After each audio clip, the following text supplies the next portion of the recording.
Good evening, all. So this is part two of hidden potential. So last week we saw about the part one. So quickly I'll recap for the benefit of others.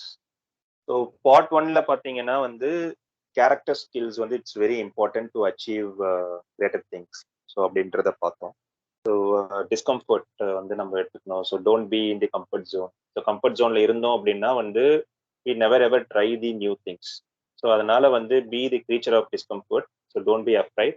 அதுக்கப்புறம் பார்த்தீங்கன்னா mistakes பண்ணணும். So when we do more and more mistakes அதுலேருந்து நம்ம learn பண்ணி தென் we will eventually evolve into we can achieve greater things அப்படின்றது தான். So set up mistake budget. நான் இன்னைக்கு எவ்வளோ மிஸ்டேக் பண்ணேன், நாளைக்கு எவ்வளோ மிஸ்டேக் பண்ணேன். ஸோ காம்பவுண்டிங்ல பார்த்தீங்க அப்படின்னா டெஃபினெட்லி நம்ம எக்ஸாம்ஸ்லயுமே வந்து யூனிட் டெஸ்ட்லயோ இல்லைன்னா வந்து சைக்கிள் டெஸ்ட்லயோ நம்ம நிறைய மிஸ்டேக்ஸ் பண்ணா வந்து எண்ட் ஆனுவல் டெஸ்ட்ல வந்துட்டு இல்லைன்னா பப்ளிக் எக்ஸாம்ல வந்துட்டு நிறைய மார்க் எடுக்கிற ப்ராபபிலிட்டி வந்து அதிகம்.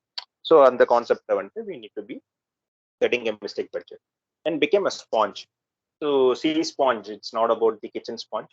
ஸோ இது வந்து சி ஸ்பாஞ்சுன்ற ஒரு க்ரீச்சர்ஸ் வந்து 2000 years வாழும். ஸோ அது வந்துட்டு தேவையான நியூட்ரிஷன்ஸ் எல்லாமே வந்து சீலேருந்து அதை அப்சர்வ் பண்ணும். அதே மாதிரி டாக்ஸிக் எதுனா நம்ம உடம்புல இருந்தது இல்லைன்னா செல்ஸ் ரீஜென்ரேஷன்லாம் பார்த்தீங்கன்னா தானாகவே பண்ணோம். ஸோ அந்த மாதிரி வந்து நம்மளும் வந்து மாறணும். அதனால வந்து ஒரு ஃபீட்பேக் வந்து கொடுக்குறாங்க அப்படின்னா அது வந்து நெகட்டிவா பார்க்காம டிஃபெண்ட் பண்ணாம அந்த ஃபீட்பேக்கை வந்துட்டு பொட்டன்ஷியலா அது வந்து நம்ம க்ரோத்துக்காக அப்படின்ற மாதிரி வந்து பார்த்து we need to be try to fix those feedbacks. அதே மாதிரி பார்த்தீங்கன்னா எல்லாரும் வந்து உங்களுக்கு வந்து ஒரு ஃபீட்பேக்ஸ் கொடுப்பாங்க. ஸோ அதெல்லாம் எடுத்துக்காம உன்னையும் உன்னை சார்ந்து இருக்கிற மென்டார்ஸ், உன்னை ட்ரஸ்ட் பண்ற parents and other community members அவங்கள மட்டும் கன்சிடர் பண்ணி அவங்கள வந்து ஈஸ் பண்ணும். ஏன்னா அவங்க கொடுக்குற ஃபீட்பேக்ஸ் மட்டும் எடுத்து ஃபிக்ஸ் பண்ணோம் அப்படின்னா it will be very beneficial. அதே மாதிரி பிகம் இன்பர்ஃபெக்ஷனிஸ்ட். ஏன்னா பெர்ஃபெக்டா இருக்கேன் அப்படின்ற பேருவில் என்ன பண்ணுவோம்னு பார்த்தீங்கன்னா we will be afraid to take up the new learnings. ஏன் அப்படின்னா பெர்ஃபெக்டா இருக்கும் அப்படின்னா வந்து 100 தான் எடுக்கணும் அப்படின்னும் போது காம்ப்ளெக்ஸ் டாபிக்கையோ இல்லைன்னா வந்து ஒரு புதுசான ஒரு விஷயத்துக்குள்ள நம்ம இறங்க மாட்டோம். எங்க ஃபெயில் ஆயிடுவோமோ, எங்க வந்து நம்மளோட அந்த லேபிள் வந்து இறங்கிடுமோ அப்படின்ற ஒரு பயத்துல வந்துட்டு we always reluctant to try new things. So அதனால வந்து இன்பர்ஃபெக்டை வந்து எம்ப்ரேஸ் பண்ணுங்க. ஸோ இதெல்லாம் வந்து பார்ட் ஒன்ல வந்து நம்ம விரிவா நிறைய பார்த்தோம். So this is the quick recap. So இங்க வந்து இது வந்து போதுமானதா? ஸோ அப்போ வந்து இந்த கேரக்டர் ஸ்கில்ஸ்லாம் வந்துட்டு எனக்கு இப்போ கிடைச்சிடுச்சு. பார்ட் ஒன்ல சொன்னது எல்லாமே வந்து நான் எம்ப்ரேஸ் பண்ணி நான் வந்து என் லைஃப்ல அடாப்ட் பண்ணிட்டேன் அப்படின்னா வந்துட்டு என்னோட லைஃப்ல வந்து நான் கிரேட்டர் திங்ஸ் அச்சீவ் பண்ணிடுவேனா அப்படின்னா வந்துட்டு நோ, அதுல வந்து போதுமானது கிடையாது. Because this is only the step one. இந்த ஸ்டெப் இருந்தா மட்டும்தான் we can proceed further. But இது மட்டுமே போதுமானது கிடையாது. ஸோ ஏன் அப்படின்னு பார்த்தீங்கன்னா வந்துட்டு நம்ம ஒரு விஷயம் வந்து ஸ்டார்ட் பண்ணி நம்ம கோல் வச்சுக்கிட்டு அதுக்கு ஒரு ப்ராசஸ்ல நம்ம போகும்போது there will be so much of obstacles.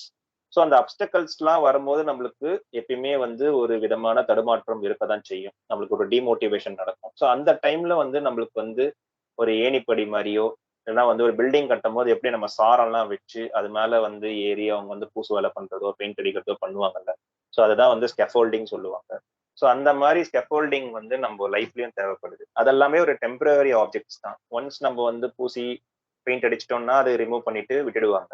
So அந்த மாதிரி நம்ம லைஃப்ல வந்துட்டு நிறைய ஸ்கெஃபோல்டிங்ஸ் வந்து தேவைப்படும் to over come the அப்டக்கல்ஸ். So இப்போ டெய்லி ரொட்டீன் ஒன்று பண்றோம். சப்போஸ் நான் வந்து ஒரு விஷயம் வந்து படிக்க போறேன், அப்போ வந்து தினைக்கும் நான் வந்து ப்ராக்டிஸ் பண்ண போறேன், மேத் வந்து ப்ராக்டிஸ் பண்ண போறேன் அப்படின்னும் போது ஒரு டெய்லி ரொட்டீனா இருக்கிறது நல்லதுதான். ஆனா வந்து அதுவே வந்து என்ன ஆயிடும்னா இவென்ச்சுவலி ஒரு போர் அவுட் ஆகி இல்லை நம்ம வந்து போர்ன் அவுட்டே ஆகிடுவோம். அதனால என்ன ஆகும்னு பார்த்தீங்கன்னா நம்மளுக்கு மோட்டிவேஷன் போகி நிறைய வந்து மிஸ்டேக்ஸ் நடக்கும் போது வந்து நம்மளுக்கு வந்து சுத்தமா வந்து அதை ப்ரொசீட் பண்றதுக்கோ பர்சீவ் பண்றதுக்கோ நம்மளுக்கு வந்து தோணவே தோணாது. Because we already eventually burnt out. So அப்போ வந்து நம்ம போர்ன் அவுட் ஆனோன்னு என்ன சொல்லுவாங்க அப்பா அம்மா எல்லாம், இன்னும் நீ நிறைய ட்ரை பண்ணு, உன்னால முடியும் அப்படின்னு வந்து பிலாசபி எல்லாம் வந்து பேச ஆரம்பிச்சிருவாங்க. ஸோ நிறைய வந்து இந்த பழமொழிகள்லாம் சொல்லி நீ நிறைய ட்ரை பண்ண முடியும், முடியாதது எதுவுமே கிடையாது, முயற்சி செய்தால் எதுவும் கிடையாதுன்ற மாதிரி வந்து இந்த மாதிரி விஷயங்கள்லாம் வந்து நம்மளுக்கு போதிச்சதுனால நம்மளுக்கு என்ன நடக்கும்னு பார்த்தீங்கன்னா வந்து திரும்பி திரும்பி பண்ணாதான் ஒரு விஷயத்தை அச்சீவ் பண்ண முடியும்ன்ற மாதிரி வந்து நம்மளுக்கு செட் பண்ணி வச்சுட்டாங்க. ஆனா அது அப்படி கிடையாது. As per this author hidden potential வந்து வெளியில கொண்டு வரணும் அப்படின்னா வந்து the best way is the daily கிரைண்டை வந்து நம்ம வந்து ஒரு ஜாய்ஃபுல்லா வந்து கன்வெர்ட் பண்ணிட்டோம் அப்படின்னா வந்துட்டு then it will sustain. So அதுதான் வந்து இந்த பார்ட் 2ஓட ஒரு டேக்அவே. ஸோ இது எப்படி வந்து மாத்தலாம் அப்படின்றது வந்து நம்ம வந்து பார்க்கலாம். ஸோ அப்சல்யூட்லி கேரக்டர் ஸ்கில் மட்டும் இருந்தா it is not enough to go great distance. So ஃபர்தரா வந்து நம்ம ஒரு சின்னதா வந்து ஒரு சாம்பிள் ஒன்று எடுத்து வச்சுக்கிட்டு then we can proceed further அப்படின்னு நினைச்சேன். ஸோ வந்து மேத் ஆங்ஸைட்டி. ஸோ இங்க ரைட் சைட்ல ஒரு மீம் இருக்கு. ஸோ எல்லாமே பார்த்தீங்கன்னா நம்ம வந்து பேரண்ட் ஆயிட்டோம். ஸோ இப்போ ஸ்கூல்ல சேர்க்க போறோம். ஸ்கூல்ல சேர்க்கும் போது என்ன ஆகும்னா நீங்க எல்கேஜி யூகேஜிலேயே வந்து basic arithmetic plus minus subtraction divisions எல்லாம் கொண்டு வந்துருவாங்க. ஸோ அப்போ பாத்தீங்க அப்படின்னா வந்துட்டு கொஞ்சம் வந்து இதுதான் வந்து பேசிக் டு தி மேத்ல. ஸோ அப்போ வந்து கொஞ்சம் வந்து நம்ம எந்துவா என்ன பண்ணுவோம் அப்படின்னு பார்த்தீங்கன்னா நம்ம வந்து கத்துக்க ஆரம்பிப்போம். ஒன்ஸ் வந்து ஒரு 6th ஸ்டாண்டர்ட் போகும்போது என்ன ஆகும்னா வந்து அல்ஜிப்ரா அப்படின்ற ஒரு டாபிக் வந்து உள்ள வரும். அங்கதான் மேத் வந்து லெட்டர்ல எல்லாம் கன்வெர்ட் ஆகும். எக்ஸ் ஒய் ஜின்னு ஸ்டார்ட் பண்ணும் போதே வந்து நம்மளுக்கு சின்னதா ஒரு பயம் வர ஆரம்பிக்கும். அங்கதான் பாத்தீங்கன்னா பிரெயின் வந்து லைட்டா பல்ப் எரியுது பாருங்க. அதுக்கப்புறமேட்டு இன்னும் கொஞ்சம் உள்ள டீப்பா காலேஜுக்குள்ள போகும்போது இன்டெகிரல் கால்குலஸ், டிஃபரன்சியேஷன், அதுக்கப்புறமேட்டு நிறைய வாயில நுழையாத பேர்கள் எல்லாம் தியரம்ஸா உள்ள வரும்போது பாத்தீங்கன்னா இதெல்லாம் எதுக்கு படிக்கிறோம், ஏன் படிக்கிறோம், எதுக்காக வந்து நம்ம லைஃப்ல அப்ளை பண்ண போறோம் அப்படின்ற ஒரு பயமே உண்டாயிடும். ஏதோ ஒண்ணு ஒரு பட்டத்துக்காக படிக்கணும் அப்படின்ற மாதிரி வந்து நம்ம படிக்க ஆரம்பிக்கும் போது பல்பு வந்து இன்னும் 1000 வாட்ஸ் பல்பு மாதிரி எரியாது. அதை தாண்டி நம்மளுக்கு வந்து நிறைய அந்த எக்ஸ்டென்சியல் ட்ரெட் அந்த மாதிரி நிறைய வந்து உங்களுக்கு காம்ப்ளெக்ஸ் மேத் எல்லாம் வரும்போது பாத்தீங்கன்னா அதெல்லாம் வெடிஞ்சிடும். ஸோ இதெல்லாம் வந்து ஒரு எவல்யூஷன் ஆஃப் வந்து மேத் ஆங்ஸைட்டி அப்படின்ற மாதிரி ஒரு மீம் பார்த்தேன், வெரி ஃபன்னி. ஸோ இது வந்து ஆஸ் அ பேரண்டா நம்ம வந்து கடந்து போயிட முடியாது இல்லை. ஏன்னா இந்த இந்த இந்த ஒரு பர்டிகுலர் ஜேர்னியை தான் நம்ம கடந்து பேரண்ட் ஆயிருக்கோம். காலேஜ் முடிச்சாச்சு, இப்போ வேலைக்கு போயாச்சு, இப்போ நம்ம குழந்தை வந்தாச்சு, நம்ம இதே ரூட்ல தான் நம்ம தள்ளிவிட போறோமா, இல்ல வேற எப்படி வந்து நம்ம வந்து பசங்களை வந்து வேற ஒரு ரூட்ல கொண்டு போக போறோம் அப்படின்றது தான் வந்து இந்த ஒரு எக்ஸாம்பிளை வச்சுட்டு நம்ம வந்து ஃபர்தரா வந்து பார்க்கலாம். So as a parent, how do you plan to eliminate this math anxiety in you kid? இதெல்லாம் வராம எப்படி பார்த்துக்கலாம் அப்படின்றத நம்ம பார்ப்போம். ஸோ மேத் அப்படின்னு சொன்னாலே வந்து நம்ம போட்டு போட்டு பார்க்கணும், எழுதி எழுதி தள்ளணும். ஸோ எவ்வளவு எழுதுறோமோ அவ்வளவும் ஃபார்முலா நம்மளுக்கு வந்து பதியும், தியரம்ஸ் எல்லாம் பதியும். LHS = RHS போட்டு 100க்கு 100 வாங்குறதுக்கான ப்ராபபிலிட்டி அதிகம். ஸோ இது டெலிபரேட் ப்ராக்டிஸ் பண்றதுன்றது வந்து எல்லாருக்குமே வந்து சொல்ற விஷயம் தான். ஸோ இதெல்லாம் எப்படி ஒர்க் அவுட் ஆகும்னு பார்த்தீங்கன்னா ப்ரெடிக்டபிளான ஒரு என்விரான்மெண்ட்ல ஒர்க் அவுட் ஆகும். ஃபார் எக்ஸாம்பிள் செஸ், ஒரு சின்ன ஒரு கன்சிஸ்டன்ட் மூவ்ஸ் தான் இருக்கு. ஸோ அதுக்குள்ளதான் வந்து அந்த பாயிண்ட்ஸ் எல்லாமே மூவ் ஆக போகுது. ஸோ இது வந்து நான் முன்னாடியே நம்ம பார்ட் 1ல பார்த்த மாதிரி 20,000 ஹவர்ஸ் நீங்க வந்து ட்ரெயின் பண்ணிருந்தீங்க அப்படின்னா நீங்களும் ஒரு மாஸ்டர் ஆகிடலாம். அதே மாதிரி ஒரு பிக்ஸ் கியூப், அப்புறம் ஒரு மியூசிக்கல் இன்ஸ்ட்ருமெண்ட் வாசிக்கிறதும் சரி, நோட்ஸ் படிப்பாங்க. நோட்ஸ் ஒன்ஸ் நீ வந்து வாசிச்சு நீ வந்து ப்ராக்டிஸ் பண்ணிட்ட அப்படின்னா you can go and play the violin or whatever instrument it is. Same goes to the curriculum. So நம்ம கரிக்குலம்ல இருக்கிற அந்த மேத்தை நம்ம வந்து எழுதி தள்ளி ப்ராக்டிஸ் பண்ணிட்டோம் அப்படின்னா 100க்கு 100 ஈஸியா வாங்கிடலாம். ஸோ இதெல்லாம் வந்து ப்ரெடிக்டபிள் என்விரான்மெண்ட். ஆனா இதுல டவுன் சைடு என்னன்னு பாத்தீங்கன்னா நம்ம எவ்வளவு ப்ராக்டிஸ் பண்ணிட்டே இருக்கோமோ அதுல வந்து போர்ன் அவுட் ஆகும், அது போர் அடிக்க ஆரம்பிச்சிடும். இந்த போர்ன் அவுட்னா என்னன்னு பாத்தீங்கன்னா ஓவர்லோட் பண்ணுவாங்கல்ல. ஸோ இன்னும் ஒரு எக்ஸாம் இருக்கு, அந்த எக்ஸாம் இருக்கு, இந்த டாபிக் இருக்கு, இதை தாண்டி வந்து நீ நீட்டுக்கு படி, இதை தாண்டி நீ வந்து ஜேஇக்கு படி. ஸோ அந்த மாதிரி வந்து நிறைய ஆட் பண்ண ஓவர்லோட் ஆகும்போது என்னன்னு பாத்தீங்கன்னா இந்த ரொட்டீன் ப்ராக்டிஸே வந்து போர்ன் அவுட் ஆயிடும். அதனால என்ன ஆகும்னு பாத்தீங்கன்னா உங்களுக்கு வந்து மோட்டிவேஷனே இல்லாம நீங்க அண்டர் ஸ்டிமுலேட் ஆகி போர் அவுட் ஆயிடும். போட இது ஏன் வேண்டாம் பண்ணுவான், பண்ணி என்ன பிரயோஜனன்ற மாதிரி போர் அவுட் ஆயிடும். அதுக்கப்புறம் நீங்க வந்து போய் எதுவுமே ப்ராக்டிஸ் பண்ணாத முடியாத மாதிரி ஆயிடும். இதோட ஆல்டர்னேட்டிவ் என்னன்னு பாத்தீங்கன்னா உடைய சொன்ன மாதிரி ஜாய்ஃபுல்லா ஆக்கணும். அதுதான் அது வந்து ஆத்தர் என்ன சொல்றாருன்னா டெலிபரேட் ப்ராக்டிஸ் பண்றதுக்கு பதில் டெலிபரேட்டா பிளே பண்ணுங்க அப்படின்றாரு. How break the complex task into simpler parts.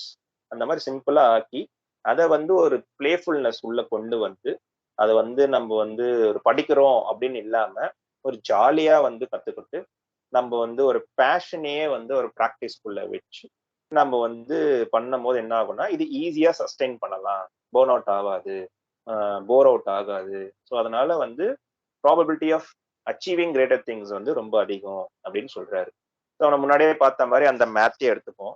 அந்த மேத்ல வந்து இதே மாதிரி ரொட்டீனா நம்ம வந்து ஃபர்ஸ்ட் பிக்சர் வந்து ரொட்டீன் ப்ராக்டிஸ் டெலிபரேட் ப்ராக்டிஸ் பண்ணும்போது அந்த குழந்தை வந்து போர்ன் அவுட் ஆகி அது வந்து மேத் மேல ஒரு வெறுப்பே வருது. வேறஸ் டெலிபரேட் பிளே எப்படி பண்ணலாம் அப்படின்னு பாத்தீங்கன்னா நம்ம டிஸ்கார்ட்லயே நம்ம நிறைய வந்து மேத் பத்தி பேசிட்டு இருக்கோம். இது வந்து தெரியாத விஷயம் கிடையாது. ஒரு அடிஷன் ஒரு சப்ட்ராக்ஷன் வருதுன்னா நம்ம குழந்தைய அழகா நம்ம வெஜிடபிள் கடைக்கு கொண்டு போயிட்டோ இல்லைன்னா ஒரு ஃப்ரூட்ஸ் கடைக்கு கொண்டு போயிட்டு சூப்பர் மார்க்கெட்ல விட்டாலே போதும். அங்கேயே அவங்க வந்து மேத் கத்துப்பாங்க. ஓகே எத்தனை ஆப்பிள் எடுத்துட்டு வர? 5 ஆப்பிள். இப்ப நான் வந்து ஒரு ஆப்பிள் சாப்பிட்டுட்டேன். அப்போ உன் கையில எவ்வளவு ஆப்பிள் இருக்கு? ஸோ அப்படின்னா இதுல ஒரு சப்ட்ராக்ஷன் வந்து நம்ம கத்துக்கலாம். மல்டிபிளேஷன் கத்துக்கலாம், டிவிஷன்ஸ் கத்துக்கலாம். ஸோ இது வந்து ஒரு deliberate play. rather than doing the practice over the notebook, இது வந்து ஒரு ரொட்டீன் ஒரு பிளேஃபுல்னஸ் உள்ள கொண்டு வரும்போது அவங்க மேத்தும் கத்துக்கிறாங்க. அதே சமயத்துல வந்து மேத் மேல ஒரு வெறுப்பும் வரல.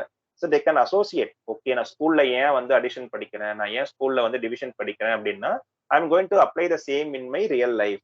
ஸோ இந்த மாதிரி வந்து காசு கொடுத்து நான் வந்து சேஞ்ச் வாங்கும் போது எனக்கு உதவுது அப்படின்ற மாதிரி they can associate and then they know the purpose of learning what அப்படின்ற மாதிரி கிடைக்கும்.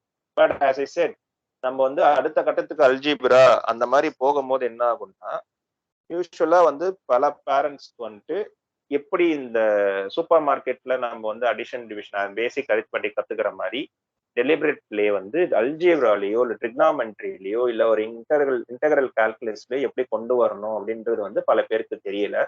அதனால என்ன ஆகும்னு பாத்தீங்கன்னா இந்த பிளேஃபுல்னஸை இங்க கொண்டு வர முடியல.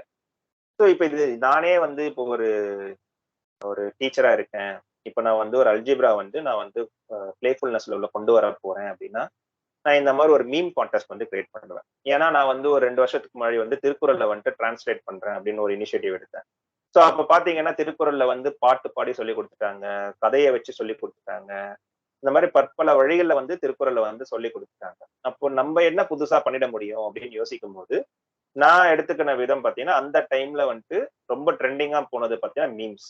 ஸோ அப்ப திருக்குறளை வந்துட்டு வடிவேல் மீம்ஸ் விவேக் மீம்ஸை வச்சு ஒரு பிளேஃபுல்லா வந்து ஜாய்ஃபுல்லா கொண்டு போக முடியுமா அப்படின்ற மாதிரி ஒன்று ட்ரை பண்ணி ஆல்மோஸ்ட் ஐ டிரான்ஸ்லேட்டட் அரௌண்ட் 350 குரல்ஸ். அதுக்கப்புறமேட்டு ஒரு கேப் எடுத்துக்கிட்டேன். பிகாஸ் எனக்கு அந்த கேப் தேவைப்பட்டது. அது எதுக்குன்றதோ நான் வரப்போற ஸ்லைட்ஸ் நான் கவர் பண்றேன். ஸோ அதே மாதிரி அதையே நான் வந்து ஏன் வந்து மேத்ல அப்ளை பண்ணக்கூடாது? ஸோ அப்ப அல்ஜிப்ரா வந்து பசங்களுக்கு வந்து மீம் கான்டெஸ்ட் வந்து ஒன்று கொடுப்பேன். ஓகே பசங்களா, ஸோ இந்த டாபிக் வந்து நம்ம படிச்சாச்சு. இப்ப நாளைக்கு இல்லைன்னா வந்து ஒரு வாரம் கழிச்சு நான் ஒரு மீம் கான்டெஸ்ட் கிரியேட் கண்டக்ட் பண்ண போறேன். நீங்க எல்லாம் இப்ப படிச்ச அல்ஜிப்ராவை நீங்க மீம்ஸ்குள்ள கொண்டு வந்து நீங்க எல்லாத்தையும் வந்து என்னோட வாட்ஸ்அப் அனுப்புங்க. ஸோ தி பெஸ்ட் 3 மீம் கிரியேட்டருக்கு வந்துட்டு நான் வந்து ஒரு ப்ரைஸ் சொல்ல போறேன் அப்படின்ற மாதிரி வந்து நம்ம ஒரு பிளேஃபுல்னஸ் உள்ள கொண்டு வரும்போது புரியாத பசங்க கூட வந்து மீம்குள்ள இது எடுத்துட்டு வரணும். நான் வந்து ஒரு சூப்பர் மீம் கிரியேட்டரா வள வந்துட்டு இருப்பான். அப்போ அவனோட அந்த கிரியேட்டிவிட்டி பிளஸ் இந்த ஒரு அல்ஜிப்ரா கரிக்குலம் உள்ள சேரும் போது இங்க டெலிபரேட் பிளே உண்டாகுது. இவென்ச்சுவலி ஜாய்ஃபுல்னஸ் வரப்போகுது. At the same time they're going to learn the algebra. So இந்த மாதிரி வந்து எனக்கு தோணுனதா நான் வந்து போட்டேன். I found this awesome meme in internet. So அதனால வந்து இந்த டெலிபரேட் பிளே வந்து எப்படி உண்டாக்கலாம் அப்படின்ற மாதிரி எனக்கு ஒரு சின்ன ஒரு ஒரு கான்செப்ட் கிடைச்சது. So to show how this deliberate practice can be turn into deliberate play in algebra also. So இந்த மாதிரி நம்ம கொண்டு வரும்போது we can have fun. So okay deliberate play is good. ஆனா இதை வந்து டெய்லியும் பண்ணிட முடியுமா அப்படின்னா வந்துட்டு author is telling no we should not do this. Because again we will be running out of idea இல்ல. ஸோ வந்து இதெல்லாம் கிரியேட்டிவ் ப்ராசஸ். இந்த கிரியேட்டிவ் ப்ராசஸ்ல வந்து we will always run out of ideas. அதனால வந்து we need to take breaks. So there are 3 benefits of taking break. One is time away from the practice, help to sustain the passion. ஏன்னா நம்ம பேஷனை வந்து ப்ராக்டிஸ்ல கொண்டு வரும்போது நம்ம இதையுமே over two பண்ணி அந்த பேஷனையே வந்து பர்ன் அவுட் பண்ணிடக்கூடாது. அதனால வந்து we should take the break. எல்லாத்துக்குமே ஒரு பிரேக் தேவைப்படுதுல. இதுதான் நான் சொன்னேன். I also took break from Thirukkural translation. ஏன் அப்படின்னா வந்துட்டு I I felt that I am not doing enough justice by translating certain Thirukkural. So அப்படின்னும் போது எனக்கு வந்து இன்னும் நிறைய வந்து நாலேஜ் தேவைப்படுது, நிறைய பெர்ஸ்பெக்டிவ்ஸ் தேவைப்படுது. இன்னும் வந்து 2 வருஷம் கேப் எடுத்துக்கிட்டு நிறைய புக்ஸ் படிச்சுட்டு then we can try to add. Suppose இந்த புக்லயே வந்து இடன் பொட்டன்ஷியல்ல கிடைக்கிற நாலேஜை வச்சு கூட நான் வந்து ஒரு திருக்குறளுக்கு அசோசியேட் பண்ணி இன்னும் கொஞ்சம் நிறைய வேல்யூ ஆட் பண்ணலாம் அப்படின்ற மாதிரி யோசிச்சு தான் ஐ டுக் த பிரேக். ஸோ அப்படி என்ன ஆகும்னு பாத்தீங்கன்னா அன்லாக் தி ஃப்ரெஷ் ஐடியாஸ். ஸோ என்னால வந்து நிறைய ஃப்ரெஷ் ஐடியாஸை வந்து இன்னும் வந்து திருக்குறளுக்கு ஆட் பண்ணி இது வந்து இன்னும் ஒரு உலக பொதுமறையா வந்து இன்னும் வருங்காலத்திலயுமே வந்து ஜொலிக்கணும் அப்படின்றது தான் வந்து என்னோட ஐடியா. ஸோ அப்போ ஒரு டைம் பிரேக் எடுத்ததுனால ஃப்ரெஷ் ஐடியாஸ் நிறைய உள்ள வரும். அதுக்கப்புறம் பாத்தீங்கன்னா டீப் அண்ட் லேர்னிங் கிடைக்கும். இப்போ சப்போஸ் நம்ம வந்து ஒரு விஷயத்த படிக்கிறோம், படிச்சுட்டு நம்ம ஒய்விஎஸ் ரிப்ளே பண்ணிருப்போம், படிச்சுட்டு முடிச்சுட்டு தூங்கும் போது it will go into your dream. அப்ப அந்த ட்ரீம்ல வந்துட்டு என்ன நடக்கும், உங்களுக்கு இருக்கிற அந்த அசோசியேஷன்ஸ் ஆல்ரெடி உங்களோட நாலேஜ் எல்லாம் எடுத்து வச்சு ட்ரீம்லயே you will try to find the solution. அதனாலதான் நீங்க காலையில எழுந்துக்கும் போது பாத்தீங்கன்னா முந்தின நாள் தலையை உடைச்சுக்குன்னு ஒரு ப்ராப்ளம் வச்சிருப்பீங்க, தூங்கி எழுந்த உடனே மேஜிக்கலா சொல்யூஷன் கிடைக்கும். ஸோ அதெல்லாம் எப்படி நடக்குதுன்னு பாத்தீங்கன்னா you are taking the break, you are doing those deep learning and deep thinking in the sleep. So இதெல்லாம் பிரேக் எடுக்கிறதுனால வர விஷயங்கள். ஸோ இது வந்து நீங்க டெலிபரேட்டாவே பிரேக் எடுக்கலாம். It's not only about the sleep. So நீங்க டெலிபரேட்டா பிரேக் எடுக்கும் போது அந்த பேஷனை நீங்க சஸ்டெயின் பண்ணி you can go further. So relaxing is not a waste of time. It is an investment in the well-being. So இதை நம்ம புரிஞ்சுக்கிட்டு we can uh, do this deliberate play. So quickly to summarize, turn the daily grind into source of daily joy. Compete against yourself. So நேத்து நான் வந்து ஒரு 10 page படிச்சுட்டேன், இன்னைக்கு வந்து நான் 11 பேஜ் படிக்க முடியுமா? நான் அப்படிதான் அந்த புக் எல்லாம் படிப்பேன். ஸோ நேத்து வந்து ஒரு சாப்டர் முடிச்சிட்டோம், இன்னைக்கு ஒரு 1.5 சாப்டர் படிச்சு பார்க்கலாமா? இன்னைக்கு வந்து வேற எதனா வந்துட்டு ஸ்டோரிஸ் வந்து கன்வெர்ட் பண்ணி பார்ப்போமா அப்படின்ற மாதிரி I always compete my self.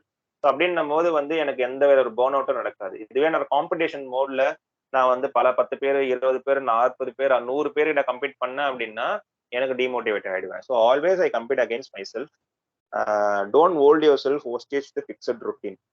ஃபிக்ஸடா கடிவாளம் கட்டின மாதிரி ஒரே விஷயத்த பண்ணிட்டு இருக்காதீங்க. அது வந்து உடைச்சு நிறைய விஷயங்கள் பண்ணும் போது be proactive as well as embrace the rest and the recovery. So இதெல்லாம் தான் நம்ம வந்து சம்மரியா பார்த்தோம் இன் திஸ் டெலிபரேட் பிளே. இப்போ that is again another question நான் கேட்கணும்னு நினைக்கிறேன். ஸோ இப்போ நம்ம வந்து கேரக்டர் ஸ்கில்ஸ் வந்து நம்ம வளர்த்துக்கிட்டோம் as we seen in the part 1. அப்புறம் டெய்லி ரொட்டீனை வந்து எப்படி பிரேக் பண்ணி ஜாய்ஃபுல்லா டெலிபரேட் பிளேல நம்ம வந்து பண்ணா ஒரு விஷயத்த வந்து பண்ணலான்றதையும் வந்து பார்த்துட்டோம். அது போதுமா? கிரேட்டர் திங்ஸ் அச்சீவ் பண்றதுக்கு இது போதுமா? What if I'm getting stuck in something, என்னோட பாத்துல நான் ஸ்டக் ஆயிட்டேன், இப்போ என்னால வந்து டெலிபரேட் பிளே பண்ண இப்போ வந்து ஐடியா பத்த மாட்டேது, I'm running out of ideas now. So இதுக்கு மேல வந்து இப்ப ட்ரிக்னாமெண்ட்ரியா நான் எப்படி வந்து டெலிபரேட் பிளேல கொண்டு வருவேன், இன்டெகிரல் கால்குலஸை நான் எப்படி வந்து டெலிபரேட் பிளேல கொண்டு வருவேன், எனக்கு தோண மாட்டுது அப்படின்னும் போது I'm getting stuck now.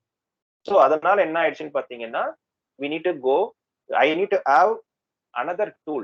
So இப்போ ஸ்டக் ஆனா இன்னொரு ரூட் எடுக்கிறதுக்கு எனக்கு தெரியணும் அப்படின்றது தான் வந்து கட்டாயத்துல இருக்கும். இது வந்து அடுத்த பார்ட்ல நம்ம வந்து பார்க்கலாம்.